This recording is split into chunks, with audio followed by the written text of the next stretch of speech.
안녕하세요. 잡시광입니다. 최근 화웨이가 삼성전자를 뛰어넘었다고 주장한 3단 폴더블 폰이 공개됐습니다. 화웨이는 지난주 트리폴드 폰을 세계 최초로 공개했는데 중국에서는 공식 판매를 시작하기도 전에 가격이 3배나 급등하는 등 뜨거운 관심을 받았습니다. 홍콩 사우스차이나 모닝포스트에 따르면 중국 최대 전자상가인 광둥성 선전 화창베이의 가전업체들은 화웨이의 트리폴드 폰 메이트 XT의 판매 가격을 3배가량 올렸습니다. 지난 20일 공식 판매를 시작하는 메이트 XT는 화웨이가 세계 최초로 선보이는 화면을 2번 접을 수 있는 3단 폴더블 폰인데요. 화웨이는 메이트 XT 256GB 모델의 공식 가격을 19,999위안, 한화 약 377만원으로 책정했습니다. 심지어 1TB 모델은 23,999위안, 약 452만원에 달했습니다. 그런데 화창베이의 가전업체들은 해당 제품에 대한 문의가 폭증하자 가격을 약 1,131만에서 1,320만원으로 올렸습니다. 말도 안 되는 가격을 부른 건데요. 중국 중고 스마트폰 거래업자들은 이런 현상에 대해 화창베이에서 해당 제품이 가격은 여전히 매우 불안정하다, 대부분이 이를 되팔아 가격차로 이익을 얻으려는 투기적 암거래상들이 관심을 보이고 있다고 지적했습니다. 사실 저런 말도 안 되는 높은 가격으로 살 만큼의 휴대폰은 아니라는 걸 누구나 알고 있습니다. 그런데 결국 문제가 터지고 말았습니다. 화웨이가 출시한 폰이 출시하자마자 연이어 파손되는 대굴욕을 당한 겁니다. 400만원이 넘는 화웨이 3단 폴더블 폰은 보시는 것처럼 벌써부터 중간 부분에 화면이 갈라지는 등 내구성이 기대치를 밑도는 모습이 여기저기서 발생하고 있습니다. 가격은 비싼 프리미엄급인데 내구성은 이렇게 싸구려 폰보다 못하다니 3단 폴더블 폰은 상용화할 만큼의 내구성을 갖추지 못하고 서둘러 출시한 게 아니냐는 지적이 잇따르고 있습니다. 이 제품은 단일 화면일 때는 12.8mm에 불과하며 3단 화면을 모두 펼치면 가장 얇은 부분의 두께가 3.6mm에 불과합니다. 갤럭시 Z 폴드 6의 두께, 즉 접었을 때 12.1mm, 펼쳤을 때 5.6mm와 비교하면 한쪽 디스플레이 두께가 훨씬 얇습니다. 화웨이는 이를 기술력이라고 자랑했지만 내구성 문제가 불거지면서 미완의 기술이었다는 사실이 들통나고 말았습니다.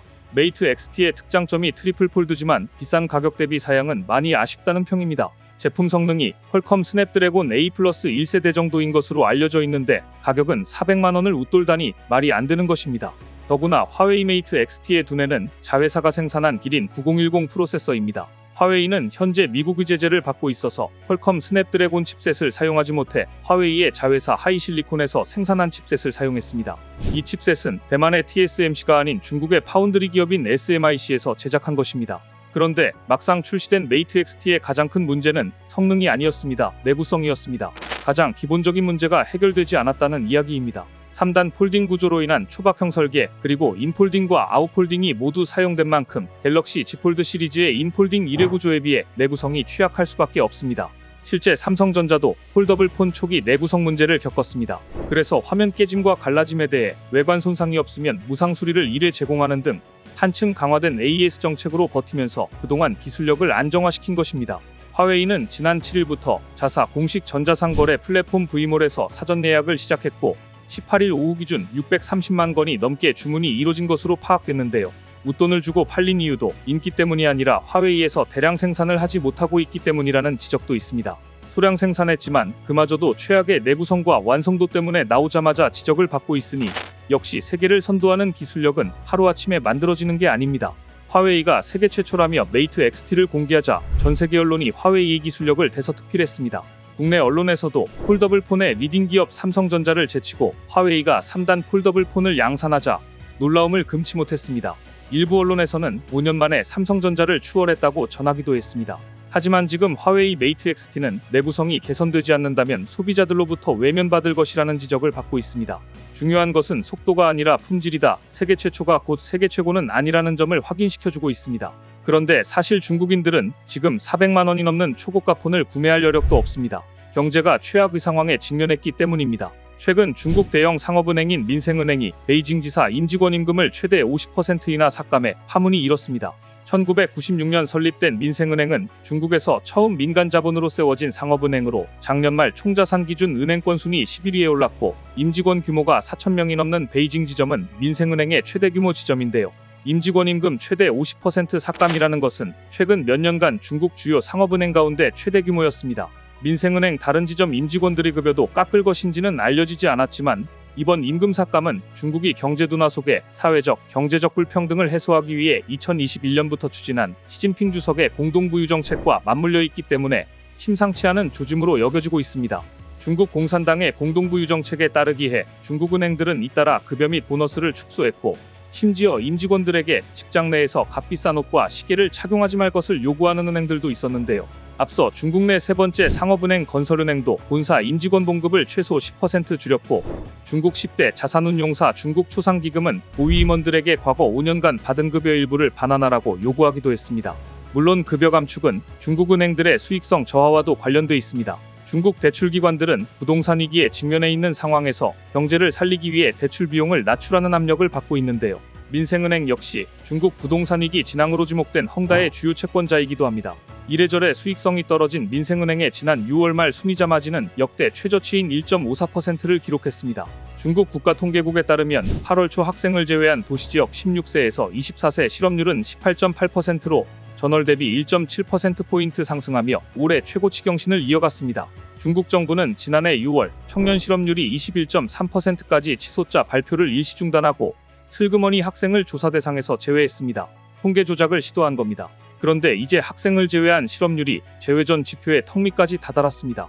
날이 갈수록 실업률이 더 높아지고 있다는 의미입니다. 졸업생은 많고 기업은 뽑지 않으니 어쩌면 당연한 수순입니다. 심지어 입사와 동시에 퇴사자가 되는 웃지 못할 경우도 허다합니다. 지난해 말 유명 전기차 회사의 재무회계 직종에 합격했던 직원이 올 5월 회사가 대졸 신입을 모두 해고할 거라는 흉흉한 소문을 들었고 결국 재앙은 현실이 되었습니다. 전기차 시장이 얼어붙으면서 문 닫는 전기차 회사들이 늘었고 결국 첫 월급이 퇴직금 됐다는 중국 청년들의 하소연도 이어지고 있습니다. 취업이 안 되다 보니 최근 중국에서는 대학생보다 대학원생이 더 많다는 말이 나올 정도로 대학원 진학이 늘고 있습니다. 그러다 보니 간수성 란저우대는 올해 전체 대학원생 수가 대학생 수를 처음으로 앞서는 일까지 벌어졌습니다. 저장성 저장이공대도 올해 대학원 신입생이 대학 신입생보다 많았고 상하이와 베이징의 주요 대학에서도 비슷한 현상이 나타나고 있습니다. 대졸자가 즉시 실업자가 되는 현상이 이어지자 울며 겨자 먹기로 대학원에 진학을 하는 건데 하지만 석사를 따고 박사를 따도 취직이 된다는 보장은 없습니다. 중국 채용시장 한파는 광범위하게 불어닥치는 분위기입니다. 2024 대학생 취업 가능성 조사 보고서에 따르면 올 4월 기준 석박사학위 취득 졸업자의 취업 성공률은 44.4%로 전년 대비 12%포인트나 감소했습니다. 중국의 박사학위 취득은 하늘의 별 따기처럼 어렵다는 말이 있을 정도입니다. 그래서 박사학위 취득은 취업의 보증수표처럼 여겨졌습니다. 하지만 이제는 박사를 따도 취업에 실패하고 있다는 건데요. 중국에선 채용시장의 구조적 변화가 중국의 전통적인 이공계 우대 분위기에도 찬물을 끼얹을 수 있다는 우려가 확산하고 있습니다.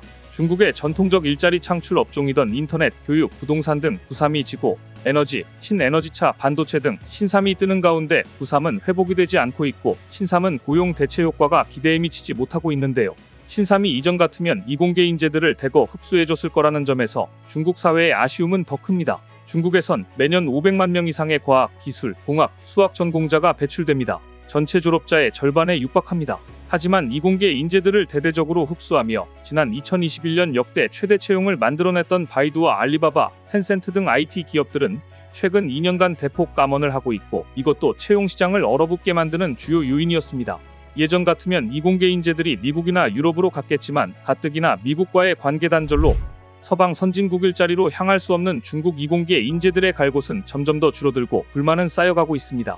사회주의 국가 중국의 안정 유지를 위해 일자리가 최우선 덕목임을 감안하면 지금 중국 공산당은 실업률이라는 폭탄에 불이 붙은 셈입니다. 오늘 준비한 소식은 여기까지입니다. 댓글을 통한 여러분들의 많은 의견 기다리겠습니다. 시청해주셔서 감사합니다.